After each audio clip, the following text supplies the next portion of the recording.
Hello everyone, welcome to Unique Edu Centre. जैसा कि आप यहाँ बिहार विद्यालय परीक्षा समिति के द्वारा आपको मतलब पता भी होगा या स्क्रीन पर देख रहे होंगे कि बिहार विद्यालय परीक्षा समिति के द्वारा बीएसएसटीईटी के लिए जो आवेदन है वो मांगा जा रहा है।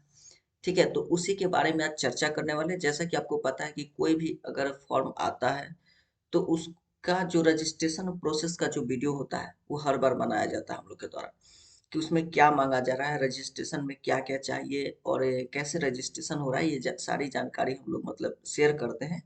तो उसी से रिलेटेड आज ये वीडियो हम बना रहे हैं। उसके पहले थोड़ा सा नोटिफिकेशन देख लेंगे। अब ये हम देखिए पूरा डिटेल में नहीं पढ़ेंगे। अगर आपके पास ये नहीं होगा तो आप हमें 9852016192 पर मैसेज करके आप हमसे ये पीडीएफ मांग सकते हैं, या आप वहां से जाके कहीं से भी आप डाउनलोड उसको कर सकते हैं। तो बस इसमें छोटा छोटा जो इम्पोर्टेंट पॉइंट्स है वो बस देखेंगे और चलेंगे हम रजिस्ट्रेशन पर कि रजिस्ट्रेशन में क्या लग रहा है। तो सबसे पहले अगर देखा जाए तो ये जो इसका मतलब फॉर्म फिलअप का जो तिथि है वो आप यहाँ देख रहे होंगे कि 2/12 से लेके 22/12 तक आपको है कि आप इसके बीच में आवेदन कर सकते हैं। ठीक है, इसके बाद यहाँ है कि इस परीक्षा में हेतु ऑनलाइन आवेदन से माध्यम से आवेदन करने की इच्छुक या पात्र अभ्यर्थी को परामर्श दिया जाता है कि ऑनलाइन आवेदन पत्र भरने के क्रम में अपने सभी विवरणों को पूर्णतः सही सही भरा जाना सुनिश्चित करेंगे। ये सब हटाते हैं, सीधे आते हैं विषय पर। ठीक है, एक ये भी इम्पोर्टेंट पॉइंट होता है कि विषय क्या होता है। तो विषय आप देख सकते हैं।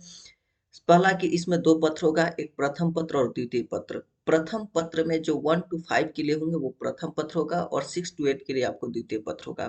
कोई वैसे भी है जो 1 to 8 भरना चाहते हैं तो वो भी अपना भर सकते हैं। ठीक है, प्रथम पत्र के लिए आपका जो सिलेबस है वो आपके पास है। यहाँ सामने आप देख रहे होंगे स्क्रीन पर। टोटल 150 क्वेश्चन होगा, 150 अंक का, और 150 मिनट होगा, यानी 150 का ये है 150 150 150। ठीक है, उसके बाद याद आ रहा है इसको देख के 150 रुपया देगा। ठीक है तो इसमें जो इसका है बाल विकास और शिक्षा शास्त्र से रिलेटेड है 30 प्रश्न, सभी से 30-30 आएंगे। दूसरा है एक भाषा दो है, एक कोई इसमें से ले लीजिए, हिंदी उर्दू या बांग्ला में से कोई एक, और दूसरा है अंग्रेजी। ठीक है, उसके बाद गणित और पर्यावरण अध्ययन। तो इससे ये आपको सभी से मिला के टोटल 150 क्वेश्चन होंगे जो 150 अंक का होगा। उसी तरह जब द्वितीय पत्र में है तो द्वितीय पत्र में भी बाल विकास और शिक्षा शास्त्र है, दो भाषा है।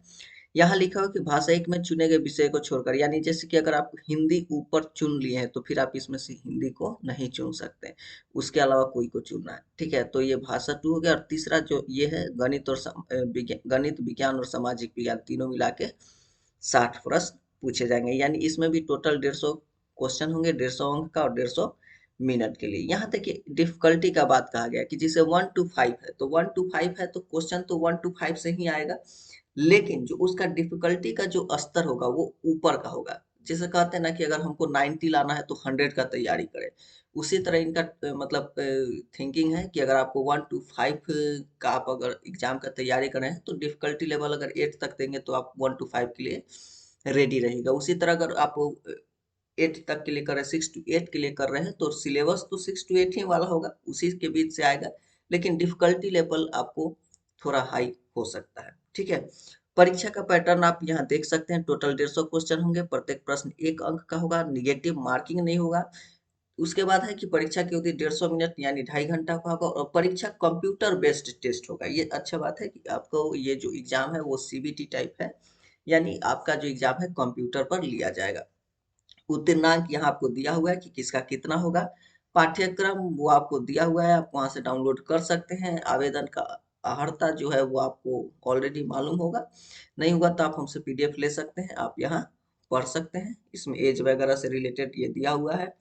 ये आपका जो है कि शैक्षणिक योग्यता जो है वो आपको यहाँ पर मिल जाएगा। ऐसे आप वीडियो को रोक के भी देख सकते हैं, या फिर आप हमसे मतलब पीडीएफ भी ले सकते हैं, नंबर आपको दे दिए हैं, वहाँ से आप ले सकते हैं। ठीक है, तो ये आपका टोटल यहाँ दिया हुआ है। आप इस हिसाब से इसको हम धीरे धीरे स्लो में ये इसको कर रहे हैं, स्क्रॉल कर रहे हैं। आप यहाँ से देख लीजिएगा। फी का बात करते हैं तो पेपर 1 या पेपर 2 कोई एक करते हैं तो उसके लिए सामान्य वर्ग, आर्थिक रूप से कमजोर वर्ग, पिछड़ा और अत्यंत पिछड़ा के लिए आपको 960 रुपया लगेगा। अगर दोनों पेपर करते हैं तो आपको 1440 लगेगा। उसी तरह अनुसूचित जाति या अनुसूचित जनजाति के लिए सिर्फ एक पेपर आप अगर आप देते हैं तो 760 रुपया लगेगा, और अगर आप दोनों पेपर का एग्जाम देते हैं तो आपको 1140 लगेगा। ठीक है। एक चीज और है कि नॉर्मलाइजेशन, इसमें आपको नॉर्मलाइजेशन होगा। एक्चुअली में देखिए कंप्यूटर बेस्ड टेस्ट होता है, तो अगर बहुत सारे अभ्यर्थी अगर मान लीजिए आवेदन करते हैं तो पॉसिबल नहीं होता है कि एक ही दिन एग्जाम ले लिया जाए। हो सकता है कि एग्जाम लेने में 10 दिन भी लग जाए। तो अगर मान लीजिए कि ये पहला एग्जाम 10 तारीख को हुआ और लास्ट एग्जाम 20 तारीख को हुआ, तो बीच में 10 दिन का गैप हुआ। तो ऐसा हो सकता है कि आप लोग खुद कहें कि 20 वाला को 10 दिन एक्स्ट्रा मिला पढ़ने के लिए। तो उस केस में क्या किया जाता है, नॉर्मलाइज किया जाता है। ठीक है। तो ये नॉर्मलाइजेशन इसमें होगा कि किसी को ये ना हो, मतलब नुकसान ना हो, सबको बराबर का मौका मिले। और नॉर्मलाइजेशन में डिफिकल्टी स्तर, आपका नेगेटिविटी, ये सब टोटल चीजें देख के किया जाता है। आपको एक वीडियो लाएंगे जिसमें बहुत सारे एग्जाम है, हम भी दिए हैं, जैसे रेलवे वगैरह का भी बहुत सारा एग्जाम होता है जिसमें आपको नॉर्मलाइजेशन प्रोसेस अपनाया जाता है। वो आपको फॉर्मूला हम आपको नेक्स्ट वीडियो में ला के दिखा देंगे। ठीक है। तो उसमें आपको थोड़ा ध्यान रखना पड़ता है कि निगेटिव ज़्यादा ना हो। जितना ज़्यादा निगेटिव होगा नॉर्मलाइज स्कोर उतना ही कम होता है। तो ये आपका नॉर्मलाइजेशन इसमें किया जाएगा, इस चीज़ को आपको ध्यान रखना है। ठीक है। उसके बाद परीक्षा का अवधि, ये तो आपको ऑलरेडी पता है। कैसे फॉर्म भरना है ये भी ऑलरेडी है कि पहले तो आप क्या कीजिए कि यहाँ आवेदन का प्रक्रिया 3 चरण में है। पहला कि आप रजिस्ट्रेशन कीजिए, दूसरा फॉर्म भरिए और तीसरा भुगतान कीजिए। तो आपको तीनों प्रोसेस दिखाएंगे। आज में सिर्फ आपको हम देखते हैं, कोशिश करेंगे सिर्फ रजिस्ट्रेशन ही दिखाएंगे, क्योंकि हमको नहीं लगता अगर पूरा अगर करते तो वीडियो लंबा चला जाएगा। और दूसरा में आपको फॉर्म भरने के बारे में बताएंगे। पंजीकरण में आपको दिया हुआ है कि रजिस्ट्रेशन पर न्यू कैंडिडेट पर क्लिक करें, तत्पश्चात इनिशियल रजिस्ट्रेशन का पेज खुलेगा। रजिस्ट्रेशन पेज पर आवेदक अपनी संबंधित सूचनाएं भरेंगे एवं सबमिट बटन पर क्लिक करेंगे। सबमिट करने के पश्चात आवेदक को उसके पंजीकृत मोबाइल पर एसएमएस के माध्यम से पासवर्ड भेजा जाएगा। ये सब आपको टोटल दिया गया। उसके बाद आपको फॉर्म भरना है। ठीक है। रजिस्ट्रेशन करने के बाद फिर से आपको लॉगिन करना है और फॉर्म खुलेगा, वहां से आपको टोटल सारी चीजें भरना है। आपको करना क्या है, तो आप रंग फोटोग्राफ में आपको देख दिया हुआ है कि फोटोग्राफ और हस्ताक्षर के लिए जो फोटो होना चाहिए वो 20 KB से 100 KB के बीच का होना चाहिए। ठीक है। और उसका जो डायमेंशन है वो 3.5 x 4.5 होना चाहिए। उसी तरह हस्ताक्षर के लिए जो उसका साइज है 10 से 50 KB के बीच का होना चाहिए। रंगीन फोटोग्राफ हाल का होना चाहिए। ठीक है। दूसरा चीज की फोटोग्राफ का जो बैकग्राउंड या तो सफेद हो या हल्का कोई भी रंग का हो, डार्क नहीं, कोई भी हल्का हल्का ब्लू ऐसे टाइप का आप कर सकते हैं, कोई दिक्कत नहीं है। ठीक है। आंख और चेहरा स्पष्ट दिखना चाहिए, कोई चश्मा वगैरह नहीं पहनना है, टोपी नहीं पहनना है। ये सारी चीजें आपको ध्यान रखना है। परीक्षा शुल्क का भुगतान, परीक्षा शुल्क का भुगतान तो आपको तो हो ही जाएगा, लेकिन परीक्षा शुल्क के भुगतान के पहले आपको एक बार देख लीजिएगा कि फॉर्म आपका सही से फिलअप हुआ है या नहीं हुआ। अगर नहीं हुआ होगा तो आपको एडिट करने का ऑप्शन दिया जाएगा, आप वहां से एडिट कर सकते हैं। ठीक है। प्रमाण पत्र में आपको क्या क्या चाहिए, तो प्रमाण पत्र में आप यहाँ देख सकते हैं कि मैट्रिक का प्रमाण पत्र और अंक पत्र, मतलब सर्टिफिकेट और मार्कशीट दोनों लगेगा। मैट्रिक का, इंटर का आपको मार्कशीट और सर्टिफिकेट दोनों लगेगा। फिर स्नातक का मार्कशीट और सर्टिफिकेट। उसके बाद बीएड हो गया। ठीक है। डीएलएड या डिप्लोमा जो विशेष शिक्षा में डीईएलडी के समकक्ष हो, ठीक है, उसका आपको प्रमाण पत्र और अंक पत्र देना होगा। उसके बाद है सक्षम प्राधिकारी द्वारा निर्गत आवासीय प्रमाण पत्र, ये तो सबके लिए लगेगा। फिर उसके बाद है कि अनुसूचित जाति या अनुसूचित जनजाति के उम्मीदवारों के लिए सक्षम प्राधिकार द्वारा जाति प्रमाण पत्र, आपको जाति प्रमाण पत्र भी लगेगा। फिर पिछड़ा वर्ग या अत्यंत पिछड़ा वर्ग के उम्मीदवार के लिए सक्षम प्राधिकारी द्वारा क्रीमी लेयर अद्यतन प्रमाण पत्र, उसके बाद आपको क्रीमी लेयर देना पड़ेगा। ठीक है। तो ये सारी चीजें आपको देना पड़ेगा। अगर दिव्यांगता है तो उसका भी प्रमाण पत्र आपको सौंपना पड़ेगा। भूतपूर्व सैनिक के लिए है तो जो भी आपको है यहाँ आपको टोटल चीजें मिल जाएगा। ये हम धीरे धीरे स्क्रॉल कर रहे हैं कि आप देख भी लें।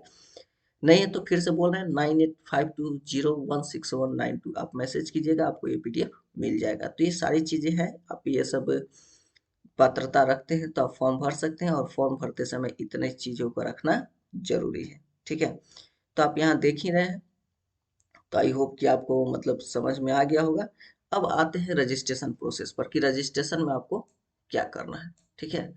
तो अब रजिस्ट्रेशन में देखते हैं, यहाँ से हम क्या करेंगे, ये जब पोर्टल खोलेंगे तो कुछ इस तरह का खुलेगा। यहाँ से आप क्या कीजिए कि रजिस्ट्रेशन, रजिस्टर न्यू कैंडिडेट, तो यहाँ से चूंकि न्यू कैंडिडेट है तो यहाँ से रजिस्टर करेंगे। अब यहाँ नाम, कंफर्म नेम, ईमेल और मोबाइल नंबर, ये चारों चीज़ आपको देना है। चलिए हम अपना नाम दे देते हैं, नाम हो गया। कंफर्म नेम में फिर से दे देते हैं,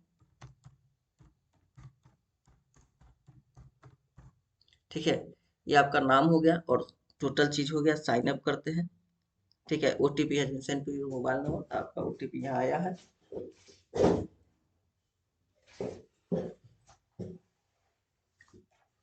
ठीक है। तो ओटीपी यहाँ हम भर देंगे, आने दीजिए ओटीपी। ओटीपी ओटीपी अभी तक तो नहीं आया है। अब ऐसा ना हो कि ओटीपी में ही लेट कर दे, ठीक है। तो ओटीपी को आने दीजिए। तो फिर उसके बाद यहाँ से हम लोग का रजिस्ट्रेशन प्रोसेस हो जाएगा। फिर आपको दिखाएंगे कि फॉर्म में क्या फिलअप करना है, ठीक है। तो देखते हैं, इंतजार करते हैं थोड़ा। भाई साहब मेरे मोबाइल से रूठे हुए हैं, वो कह रहे हैं कि अब थोड़ा लेट से आएंगे मैसेज, ठीक है। तो देखते हैं कि कब तक। लगता है कि मेरा मोबाइल चल गया है, वो मोबाइल का नेटवर्क जो है ना वो चला गया एनिमल मूवी देखने, तो उसीलिए अब हो सकता है कि इसी में मतलब थोड़ा लेट हो गया हो। तो देखते हैं। देखिए लगभग 2 घंटा से अधिक हो गया, बहुत देर हुआ। मतलब 2 घंटा तो नहीं हुआ लेकिन फिर भी बहुत देर हुआ। ओटीपी बेचारा अभी तक नहीं आया, लगता है भांग पी के सूत गया है, ठीक है। सॉरी। तो मतलब ओटीपी नहीं आ रहा है, तो आपको हमको लगता है कि फिर कल देखते हैं। कल या फिर कल ही देखेंगे। अब आज तो बहुत फिर भी रात हुआ, ठीक है। आप टाइम तो इसमें नहीं दिख रहा होगा लेकिन हमको दिख रहा है, 1 बज रहा है। तो कल ऑफिस भी है तो अब सोना चाहिए। तो आपको कल हम वीडियो बताएंगे जिसमें आपको टोटल रजिस्ट्रेशन प्लस फॉर्म दोनों डिटेल होगा, ठीक है। एक बार ट्राई करेंगे, अगर हो गया तो ठीक है। लेकिन मतलब हमको नहीं लग रहा है, पता नहीं क्यों अभी। अब वोडाफोन सोया है या मेरा मतलब क्या इशू है पता नहीं चल रहा है। लेकिन खैर ऐसे वोडाफोन का मतलब जो नेटवर्क का स्थिति है वो तो जो चला रहे होंगे समझ ही रहे होंगे, कोई खास अच्छा है नहीं। तो हो सकता है उस कारण भी ना आ रहा हो। और नेटवर्क जो भी है, जो घूम फिर के तो वहीं आएगा कि नेटवर्क का ही प्रॉब्लम है। तो चलिए आपको कल नेक्स्ट वीडियो में करते हैं, वहाँ आपको हम बताएंगे, ठीक है। तो इस वीडियो में आप इतना समझ लीजिए जो था आपको नोटिफिकेशन से रिलेटेड, तो वहाँ आप देख लीजिएगा, ठीक है। ये सब आपको रिलेटेड है, इसमें देख लीजिएगा। चाहिए तो आपको पीडीएफ बता दीजिएगा, हम आपको बता देंगे, ठीक है। यहाँ टाइप करने वाला कोई ऑप्शन देगा, अगर देगा तो ठीक है। यहाँ इस चीज़ को यहाँ लाना चाहिए, ठीक है। ऐड टेक्स्ट, यहाँ में 9852016192, ठीक है। ये नंबर है मेरा, आप इस पर मतलब मैसेज या मतलब कोशिश कीजिएगा मैसेज व्हाट्सएप कर दीजिएगा, हम आपको पीडीएफ दे देंगे। चलिए तो आपसे फिर से मिलते हैं आपसे नेक्स्ट वीडियो में। Thank you.